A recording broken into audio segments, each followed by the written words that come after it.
vamos lá para mais uma história. Gente, essa história realmente é cabulosa. Aliás, todas que eu conto, né, são histórias mesmo muito misteriosas, muito sinistras, né? Agora essa também me chamou muita atenção. Como eu já falei com vocês, eu adoro esse tipo de história. Bom, vamos lá para o vídeo não ficar muito comprido. Escada de incêndio assombrada é o nome da história. Quem enviou essa história foi o Reinaldo, de São Paulo. Aconteceu em São Paulo e ele não fala quantos anos tem que aconteceu, mas pelo que eu li aqui, né, aconteceu uns tempo atrás, aí não tem muito tempo que aconteceu isso e foi com ele mesmo. Quanto o Reinaldo, né, que há uns tempos atrás ele trabalhava como escriturário num grande hospital em São Paulo, o qual ele não quis dizer o nome, né, para não atrapalhar a imagem do hospital e não criar polêmicas, né. E dizer que esse hospital era interligado, ele era muito grande, ele era interligado por prédios, né, um ligando o outro assim. E como ele conta, ele trabalhava geralmente na parte da manhã, de 7 às 5h30 da tarde. Ele não gostava muito de trabalhar na parte da noite, porque tinha lugares no hospital que eram mais sombrios, assim, no caso assim, de luz.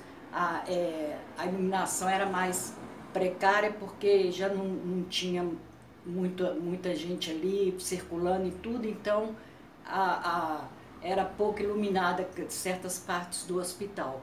E o serviço dele era de pegar documentos, levar para outra área, entregar coisas de convênio dos pacientes, né?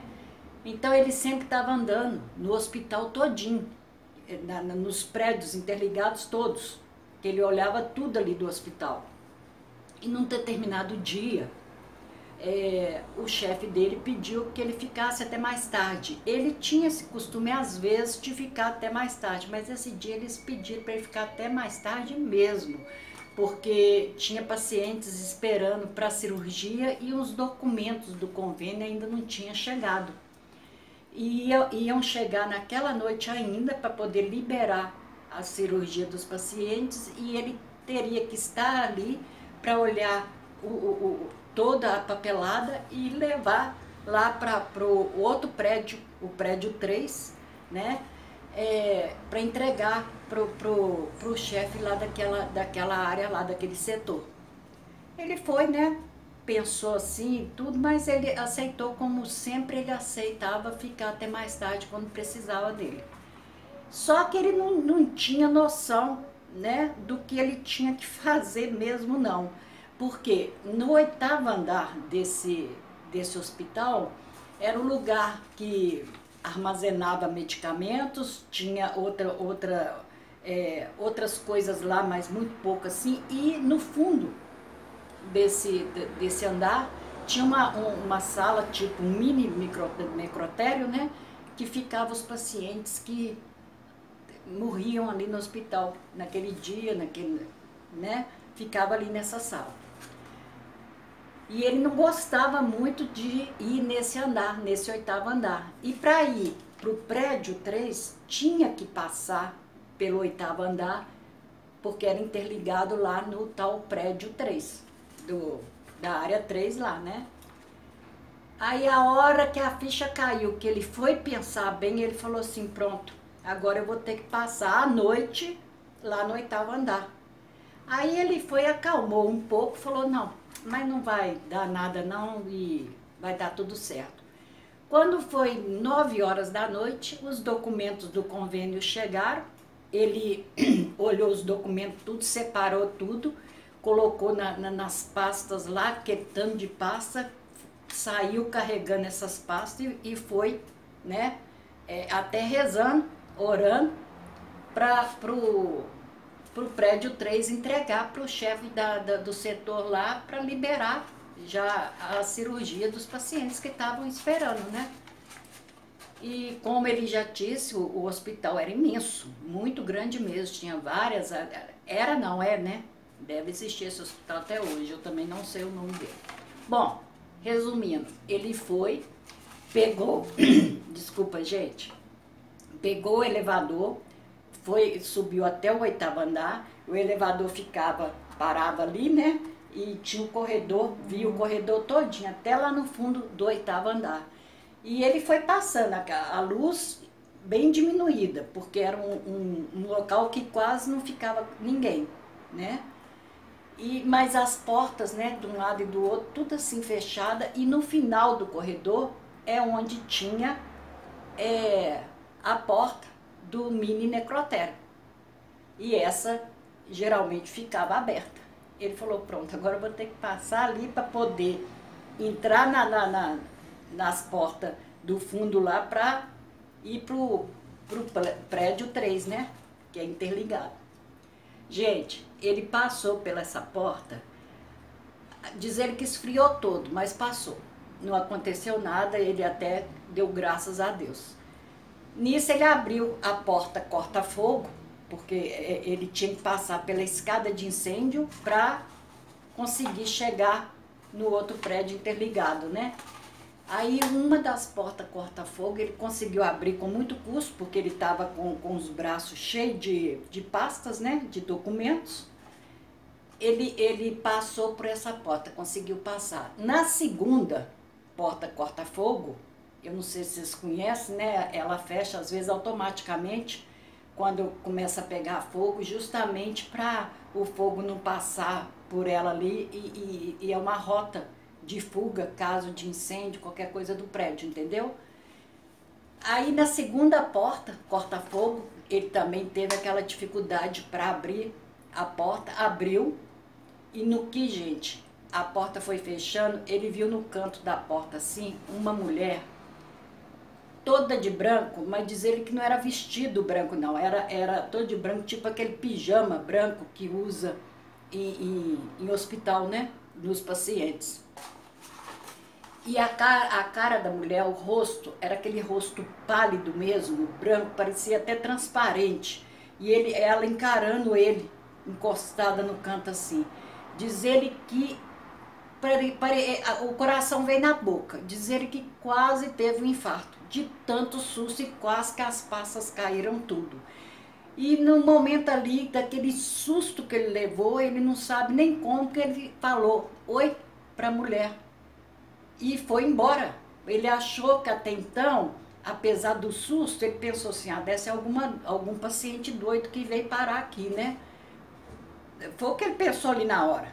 Mas, do jeito que ele viu a mulher, né? O semblante de tudo da mulher e o pavor que ele teve ali na hora, ele teve a sensação realmente que não deveria ser um paciente, né? Mas a roupa era de paciente. Aí ele desceu as escadas, foi que ele conseguiu pegar as escadas de incêndio, desceu as escadas correndo, chegou até no terceiro, no prédio 3, entregou as pastas lá, os documentos, tudo lá para o chefe do setor lá, mas não quis comentar nada do que ele tinha visto, porque ele não tinha muita intimidade com o pessoal ali daquele setor, e eles poderiam achar até engraçado ele falar uma coisa dessa, ou então assim, não acreditar, né, no que ele tinha visto. Ele foi, o que ele fez? Porque para ele voltar, ele tinha que voltar para o mesmo caminho. Então o que ele fez? Ele foi embora dali mesmo, saiu do hospital, porque ali no setor 3 tinha a saída também para a rua. Ele foi para a rua e depois voltou para o hospital de novo, para o setor que ele trabalhava. Aí, no dia seguinte, que aí depois ele foi embora e tudo para casa, mas com aquilo na cabeça, do que ele tinha visto, porque dizer que nunca viu uma coisa tão tenebrosa, uma imagem assim, e os olhos bem grandes, né, olhando fixo para ele ali, diz ele que nunca viu uma coisa assim tão tenebrosa, uma coisa que não sai da cabeça dele. Ele foi e no dia seguinte, ele conversou com um amigo dele, de setor, né, que já trabalhava no hospital há 8 anos, então já tinha mais, né, coisa ali dentro do hospital, já conhecia mais o local. Aí esse amigo dele falou assim, como que essa mulher é? Aí ele falou, ela tem cabelos compridos, mas estava muito pálida, é magra e tal, não sei o quê. Explicou para o amigo, aí o amigo falou assim, tá, essa mulher ela aparece mesmo ali. Ela sempre aparece ali. Você não é o primeiro a ver essa mulher, não. Ela foi uma paciente aqui do hospital, ela se internou e com uma doença muito rara e acabou falecendo aqui no hospital. E ela sempre falava que ia fugir do hospital pela escada de incêndio, que é justamente ali onde você viu ela. Que ela falava na época que ali ninguém vigiava, né, a saída de pacientes. Então ela tinha isso, mas só que ela faleceu antes. E é uma doença que não foi descoberto de que ela faleceu, qual o tipo daquela doença que ela teve, né, na época. Gente, o Reinaldo conta o seguinte, que ele continuou trabalhando no hospital, mas ele evitava muito de ir para o setor 3. Né? Nem durante o dia, quando ele tinha que ir lá, ele saía pela porta da frente e entrava pela outra porta lá, para não passar nessa escada de incêndio.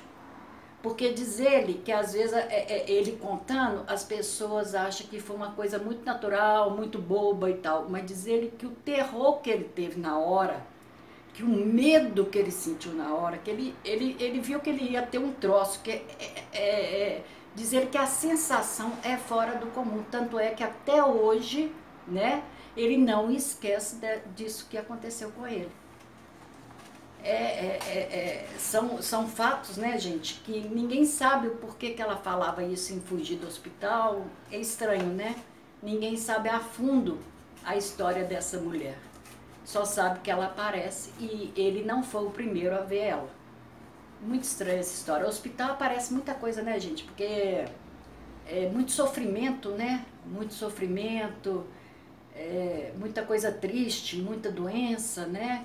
Então, parece que as pessoas, tem umas que são muito ligadas à vida ali, não querem morrer e tal, sei lá, então aquilo fica ali, é pesado. Eu não gosto muito de hospital, não gosto. Eu já falei aqui com vocês que tem um hospital aqui em Belo Horizonte, a Santa Casa, ele é imenso também, muito grande, e quando eu era nova, eu estava na 8ª série, né? Hoje é curso fundamental, se não me engano, curso médio hoje.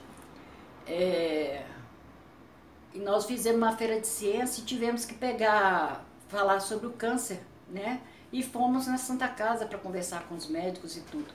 Eu sei que nós fomos, eles pediram para a gente ir lá no porão da Santa Casa, para mais nunca, até hoje, eu falo mesmo, eu não entro mais ali naquele porão. Já fui na Santa Casa, né, que meu ex-sogro teve internado lá, mas assim, descer lá no porão, mas de jeito nenhum. E lá tem tipo um necrotério, mas é muito defunto. Nossa, é muito. Eu levei muito susto, eu era muito nova, né,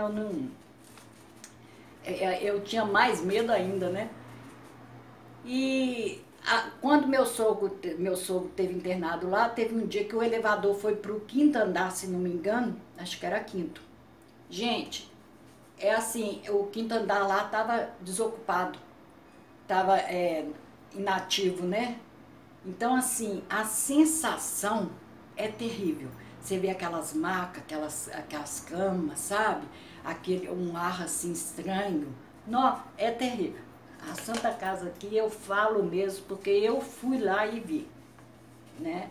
Então é isso aí, gente. Fica aí mais essa história, né, para vocês. Eu espero que vocês tenham gostado. Eu gostei muito. Aliás, eu não canso de falar que eu adoro esses contos, adoro essas histórias. São histórias verídicas, né? São de pessoas que passaram pelo problema e sabem o que é isso. E como eu sempre falei aqui, tem pessoas que não acreditam, eu aceito, né? Eu respeito, né? Cada um tem um jeito de ver, né? De ver aquilo ali, mas atualmente acho que são poucas pessoas que não acreditam nesses casos, nesses relatos.